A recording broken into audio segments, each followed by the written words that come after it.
चित्रकूट को प्लांट कर चलाई गई नरक लोक की स्टोरी के पीछे का सच बहुत ही भयावह है। चित्रकूट की पवित्रता को बदनाम करने के पीछे समाज सेवी मानसिकता कुछ भी रही हो, पर वास्तव में हमें इस तथ्य को समझना होगा कि चित्रकूट वास्तव में है क्या।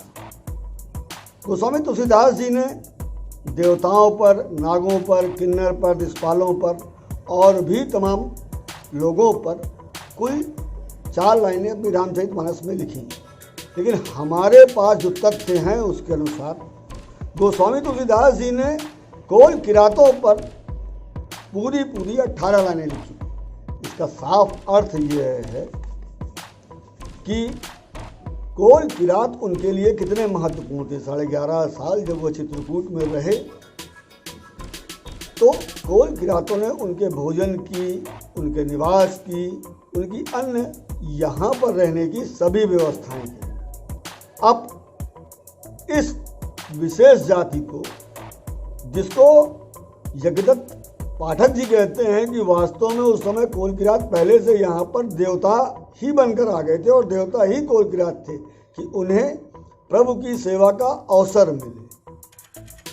अब आज की तारीख में इस मेहनत कश जात को बदनाम किया जाए, कहा जाए कि इनका काम सिर्फ पेशा ही खराब हो चुका है, इनके साथ में गलत काम किया जा रहा है, गलत के लिए मजबूर किया जा रहा है, तो यह समाज सेवी मानसिकता की एक प्लांट स्टोरी नहीं है तो और क्या है। आइए हम जानते हैं चित्रकूट के उन रहस्यों को। चित्रकूट विचित्र लोक है। यहाँ कामदगिरि की परिक्रमा लगाकर लोग सब कुछ भूल जाते हैं। पिछले दिनों एक समाज सेवियों ने यहाँ पर नरक लोक करके एक स्टोरी प्लांट करी। उस प्लांट स्टोरी का सच जानने के लिए जब हम तीर्थ क्षेत्र में निकले तो यहाँ की लीला विचित्र ही मिली। हम आपको बताते हैं कि स्थानीय लोग इस नरक लोक की स्टोरी पर क्या कहते हैं। और तुलसीदास जी ने देवताओं को कोल किरात बताया कि वह श्री राम के आगमन के पहले ही यहाँ पर आ गए थे। तपोभूमि चित्रकूट, जो कि अनादिकाल से इसका स्थान रहा, कहते हैं सृष्टि की उत्पत्ति के समय जब ब्रह्मा जी को सृष्टि उत्पत्ति का आदेश दिया गया, तब ब्रह्मा जी को कहा गया कि आप सर्वप्रथम जा कर के इस भूमंडल में उस जगह पहुंचिए जहां पर जाकर आप यज्ञ करें। और उस यज्ञ के तो ब्रह्मा जी ने आकर यहाँ, इसका वेद में उल्लेख है कि नार्यावर्त समोदेश्यो ब्रह्म सदस्सी पुरा शतम अष्टोतरम कुंडम। इस तरह ब्रह्मा जी ने यज्ञवेदी नाम से यहाँ जो स्थान है, यहाँ पर आकर ब्रह्मा जी ने यज्ञ किया 108 ऋषि मुनियों को साथ लेके। और उसके बाद इसी वेदी के रक्षा के लिए उन्होंने यहाँ पर श्री महाराजा ध्वजा श्री मतगेंद्र नाथ, जो कि भगवान भोलेनाथ के नाम से जाने जाते हैं, घाट पर उन्होंने यहाँ के क्षेत्राधिपति के रूप में उनको यहाँ नियुक्त किया। इसके बाद आगे समय बीतता गया। जब त्रेता युग का समय आया, उसके पूर्व भी यहाँ सतयुग में सती और अनसुईया और इसके अलावा कर्दम ऋषि, माता देवहूति, ये एक देवभूमि की मतलब यहाँ संत लोगों की शिक्षा कार्य जो होता था, पहले संत जो परिवारधारी हुआ करते थे, तो वो यहाँ पर शिक्षा कार्य कर्दम ऋषि और माता देवहूति के सानिध्य में वो क्रम चला। उसके बाद आगे चल करके अत्रि मुनि यहाँ पे शिक्षा दीक्षा का कार्य करने लगे। और उसी समय अनवर्षण काल के दिनों में जब यहाँ काफ़ी समय तक वर्षा नहीं हुई थी, तब अत्रि मुनि समाधि में लीन हो गए थे। और उस संकट के समय में माता अनसुईया उनकी परिचर्या बन करके और उन्हीं के नज़दीक रहीं। उन्होंने ऐसे संकट के समय में अपने प्राणों की रक्षा के लिए उन्होंने अपने पति की परिक्रमा और भगवान शिव को अत्रेश्वर महादेव के नाम से यहाँ पर उन्होंने स्थापना की। और इस तरह पति की सेवा और भगवान शिव की आराधना, इन दोनों से उनका समय धीरे धीरे दिन रात 24 घंटे बीत गए। इस तरह समय बीतता गया, हफ्ते 10 दिन। इस तरह शिव पुराण की कथा के अनुसार कहते हैं माता अनसुईया और अत्रि मुनि ने 52 वर्ष तक अत्रि का तप और अनसुईया की साधना। इस तरह जब 52 वर्षों के बाद तो स्वयं देव गंगा मंदाकिनी यहाँ अनसुईया माता के दर्शनों के लिए आई। तो ये वो देवभूमि है। इसके बाद आगे चलकर भगवान राम ने आकर के इस भूमि को पवित्र किया, कृतार्थ किया। उनके चरणों से यहाँ का कंद, यहाँ की पग पग जो है कि यहाँ भगवान ने हर जगह क्या नाम है नंगे पर विचरण किया।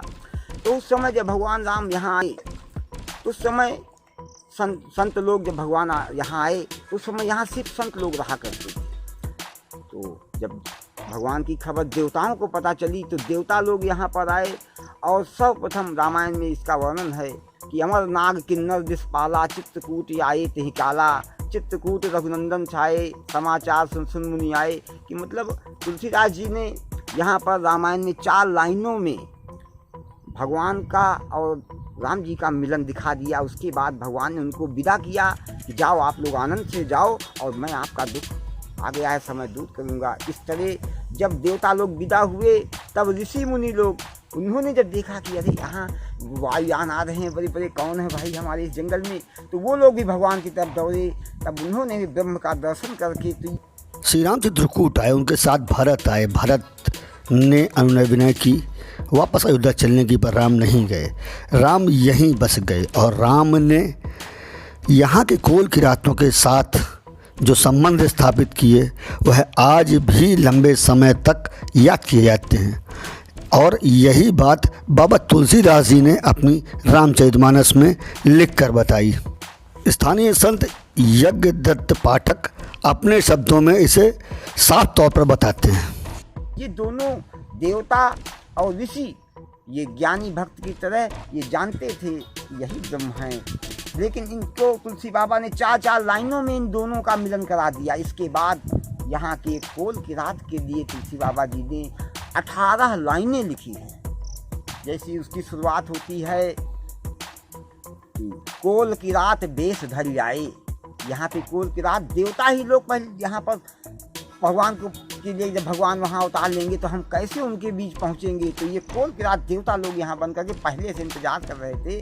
और इस तरह उन्होंने भगवान को तरह तरह से कि प्रभु आप इन ऋषि मुनियों के आश्रम में अगर रहेंगे तो वहाँ एक बंधन है, हमारे साथ आप रहिए, हम आपको तरह तरह के हमारा कंदर खोहा, यहाँ की जो नारे जो हैं सब जंगल में हमारे सब देखे हुए हैं, और हम आपको खेल खिलाएंगे, अहर खिलाओ। इस तरह तरह की वो भगवान को ऐसी तोतरी भाषा से बोलते हैं कि वो जब वो कहते हैं भगवान से कि हे प्रभु आपके आने के पहले हम लोग पाप करत निस्बासो जाही, नहीं कटपट नहीं पेटेगाही, हम दिन रात पाप करते थे, लेकिन आज आपके आने से हमारे अंदर इतना अच्छा परिवर्तन आया है कि हम आपकी ही कृपा समझ रहे हैं कि यह हमारी बुरी आदतें छूटती जा रही हैं। इस पावन भूमि में आपके दर्शन मात्र से ही हम काफ़ी आनंदित हैं। और इस तरह हम आपके प्रभु हम क्या भेंट करें आपके लिए, बस यही हमारी विनती है। इस तरह भगवान उनकी भाषा सुन करके ऐसे प्रसन्न होते हैं, जैसे कोई बच्चा जब बोलना सीख जाता है, थोड़ा बोलने लगता है, तो माता पिता कितने प्रसन्न होते हैं कि बच्चा हमारा बोलने लगा है। वैसे ही भगवान उनकी तोतली भाषा सुन करके बड़े प्रसन्न होते हैं। ऐसा नहीं है कि यह पीड़ा व्यक्त करने वाले यज्ञदत्त पाठक अकेले हैं। यहाँ के अन्य संत वेशधारी भी अपनी पीड़ा अलग अलग तरह से व्यक्त करते कुछ इस तरह से नजर आते हैं। वातावरण को पता नहीं कहाँ से कैसे वो आ गया, चल रहा है हमारे संज्ञान में। देखा तो पता चला कि बड़ा गलत प्रचार किया जा रहा है। चित्रकूट में 11.5 वर्ष रहे वनवास काल में। मुख्य चीज़ जो ऋषियों को उन्होंने जो स्वस्थ किया उसका कि ऋषि मुनि को आश्रम जाए जाए सुख दीन, निश्चरहीन करहूँ मैं भुज उठाए प्रण कीन।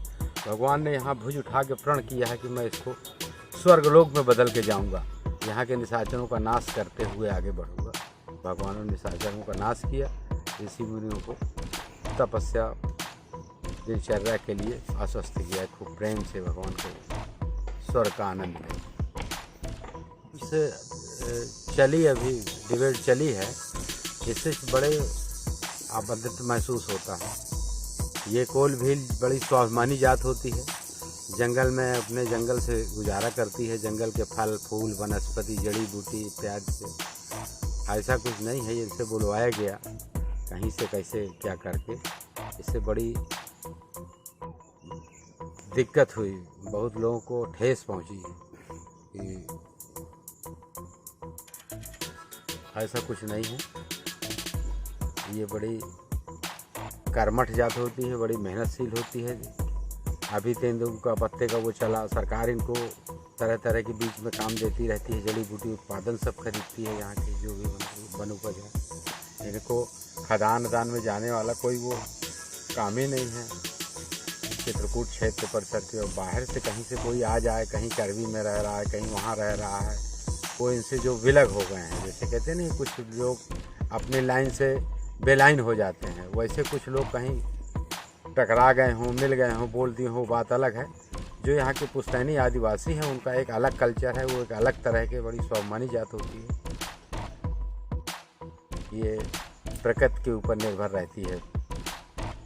आज भी जंगलों के आधार पर ही चल रही है, अपनी वनस्पति खोद के लाना, बेचना, जड़ी बूटी, महुआ, अचार, तेंदू, पत्ती, बहुत तरह के काम है लोगों के लिए। वैसे तो कहने को बहुत कुछ है, मगर अब कई सालों बाद जब समस्या को पूरी तरह से गंभीरता से समझ चुके हैं हमारे सांसद आर.के. सिंह पटेल जी, तो उन्होंने ये महसूस किया कि केंद्र में भारतीय जनता पार्टी की सरकार है, उत्तर प्रदेश में योगी जी की भाजपा की सरकार है, मध्य प्रदेश में शिवराज सिंह जी की भारतीय जनता पार्टी सरकार है, तो क्यों ना चित्रकूट के 84 कोस परिक्षेत्र को यूनियन टेरिटरी यानी केंद्र शासित प्रदेश सरकार से मनवाने की बात की जाए, क्योंकि यह वह इलाका है जो उत्तर प्रदेश और मध्य प्रदेश के झमेले में इतनी बुरी तरह फंसा हुआ है कि ना उत्तर प्रदेश आज तक अपना संपूर्ण विकास कर पाया है,